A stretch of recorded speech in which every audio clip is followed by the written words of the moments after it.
Kurikulum Merdeka menekankan pentingnya keterpaduan pembelajaran dengan asesmen, terutama asesmen formatif sebagai suatu siklus belajar.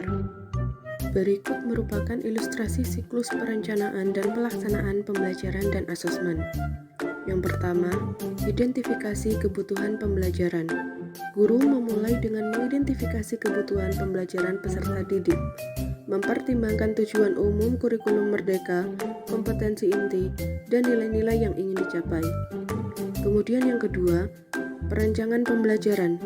Guru merancang rencana pelaksanaan pembelajaran yang mencakup perencanaan asesmen formatif pada awal dan akhir proses pembelajaran yang berfokus pada pengembangan keterampilan, pemahaman konsep, dan penerapan nilai-nilai dalam situasi nyata. Yang ketiga, pendekatan pembelajaran. Guru melakukan evaluasi pada awal pembelajaran untuk mengukur tingkat kesiapan setiap siswa dalam memahami materi yang telah disusun. Dengan merujuk pada hasil asesmen, guru menyesuaikan rencana pembelajaran yang telah dibuatnya dan dapat melakukan penyesuaian khusus untuk sejumlah siswa seperti pembelajaran berbasis proyek, pembelajaran berbasis masalah, atau metode-metode aktif yang mendorong partisipasi aktif peserta didik. Selanjutnya adalah penerapan pembelajaran dan asesmen.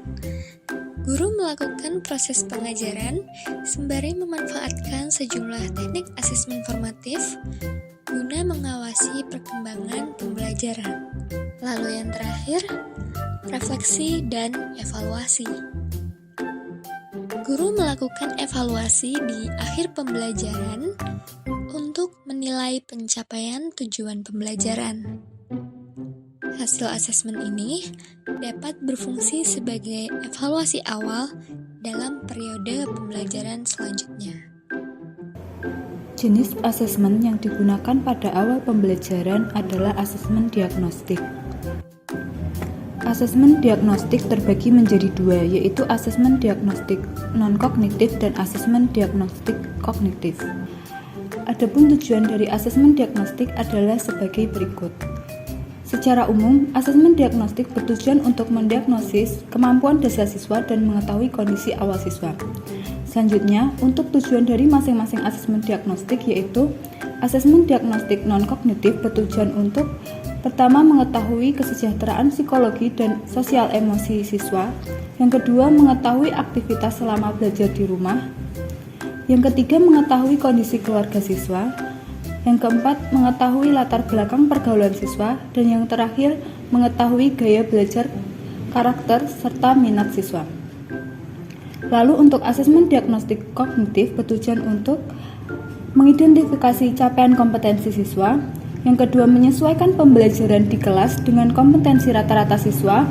Yang terakhir, memberikan kelas remedial atau pelajaran tambahan kepada siswa yang kompetensinya di bawah rata-rata. Asesmen diagnostik non-kognitif. Asesmen diagnostik non-kognitif di awal pembelajaran dilakukan untuk menggali hal-hal seperti berikut. 1. Kesejahteraan psikologis dan sosial emosi siswa. Kedua, aktivitas siswa selama belajar di rumah. Yang ketiga, kondisi keluarga dan pergaulan siswa. Dan yang keempat, gaya belajar, karakter, serta minat siswa. Tahapan pelaksanaan asesmen diagnostik non-kognitif terbagi menjadi 3. Yang pertama yaitu tahap persiapan. Beberapa kegiatan yang dapat dilakukan pada tahap persiapan misalnya 1. Menyiapkan alat bantu berupa gambar-gambar yang mewakili emosi dan pertanyaan panduan seperti apa yang sedang kamu rasakan saat ini? Lalu, bagaimana perasaanmu saat belajar di rumah? Kemudian yang kedua, membuat daftar pertanyaan kunci mengenai aktivitas siswa. Contohnya, apa saja kegiatanmu selama belajar di rumah? Apa hal yang paling menyenangkan dan tidak menyenangkan ketika belajar di rumah? Selanjutnya ada tahap pelaksanaan. Pada tahap pelaksanaan, contoh kegiatan yang dapat dilakukan adalah meminta siswa untuk mengekspresikan perasaannya selama belajar di rumah serta menjelaskan aktivitasnya. Dan yang terakhir ada tahap tindak lanjut. Pada tahap ini, kegiatan yang dapat dilakukan yaitu 1. Mengidentifikasi siswa dengan ekspresi emosi negatif dan ajak berdiskusi 4 mata. Yang kedua, menentukan tindak lanjut dan mengomunikasikan dengan siswa serta orang tua bila diperlukan. Dan yang ketiga, ulangi pelaksanaan asesmen kognitif pada awal pembelajaran. Asesmen diagnostik kognitif.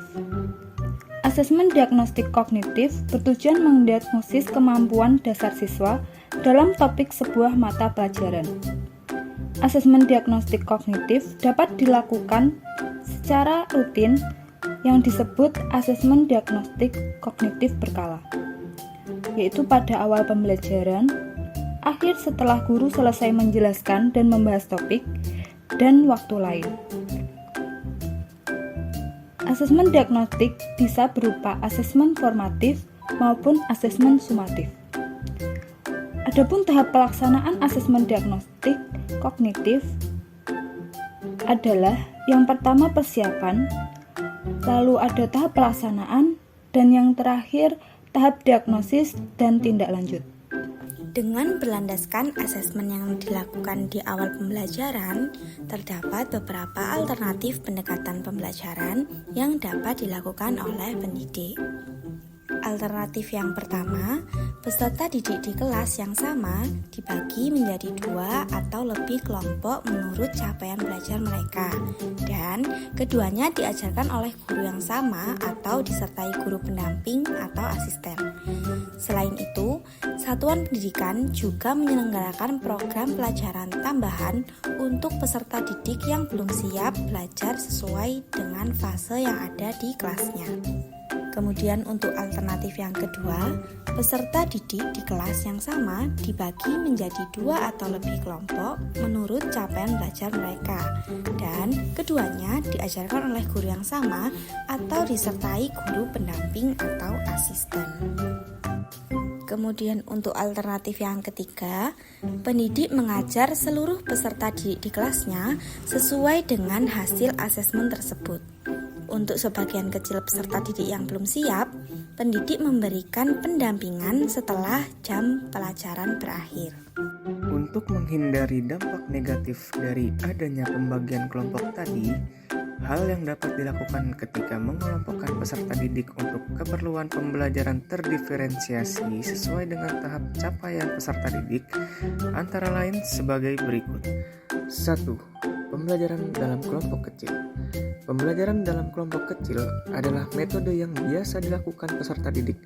Ada kalanya, pendidik membagi kelompok berdasarkan minat, sehingga pengelompokan berdasarkan kemampuan akademik dalam suatu pertemuan adalah hal yang biasa. Contoh, kesamaan minat permainan olahraga dalam mata pelajaran PJOK. 2.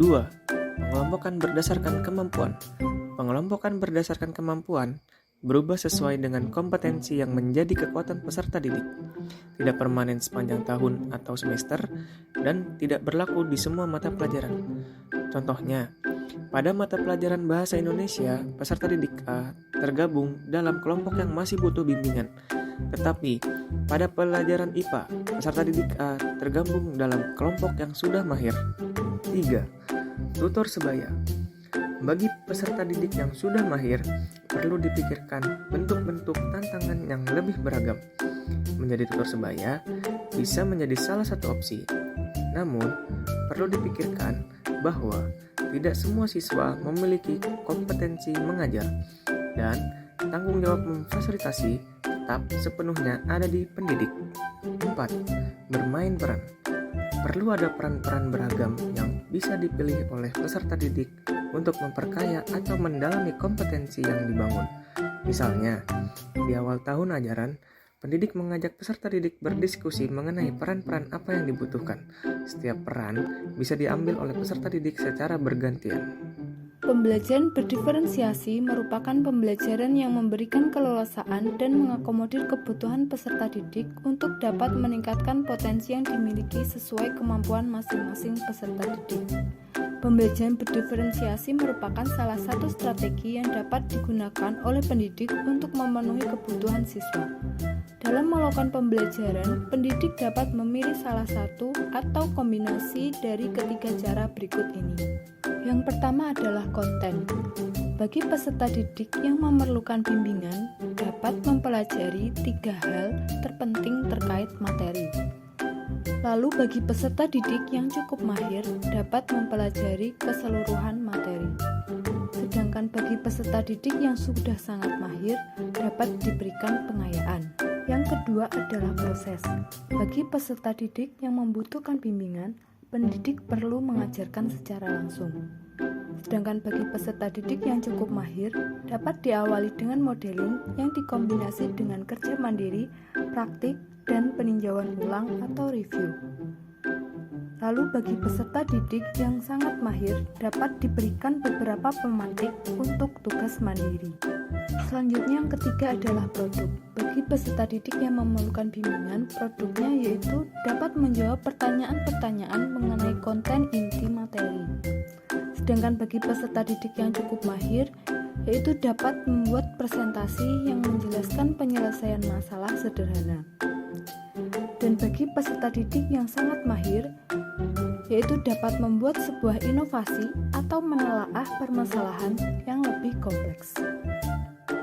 Instrumen asesmen awal pembelajaran yang digunakan adalah soal isian singkat dan soal cerita yang berhubungan dengan kehidupan sehari-hari terkait keliling segi 4, segitiga, dan lingkaran. Berdasarkan jawaban peserta didik, pendidik melakukan pembelajaran terdiferensiasi sebagai berikut. Dari kesiapan belajar, yang pertama, mayoritas peserta didik telah memahami konsep keliling dan dapat menghitung keliling bangun datar. Yang kedua, beberapa peserta didik dapat memahami konsep keliling, namun belum lancar dalam menghitung keliling bangun datar. Yang ketiga, beberapa peserta didik belum memahami konsep keliling. Berikut langkah-langkah pembelajaran terdiferensiasi. Pertama, peserta didik mengerjakan soal-soal yang lebih menantang yang mengaplikasikan konsep keliling dalam kehidupan sehari-hari. Kedua, peserta didik bekerja secara mandiri dan saling memeriksa pekerjaan masing-masing. Ketiga, pendidik menjelaskan cara menghitung keliling bangun datar. Keempat, peserta didik diberi latihan untuk berkelompok menghitung keliling bangun datar dengan menggunakan bantuan benda-benda konkret. Kelima, jika mengalami kesulitan, peserta didik diminta mengajukan pertanyaan kepada 3 teman sebelum bertanya langsung kepada pendidik. Pendidik akan sesekali mendampingi kelompok untuk memastikan agar tidak terjadi miskonsepsi.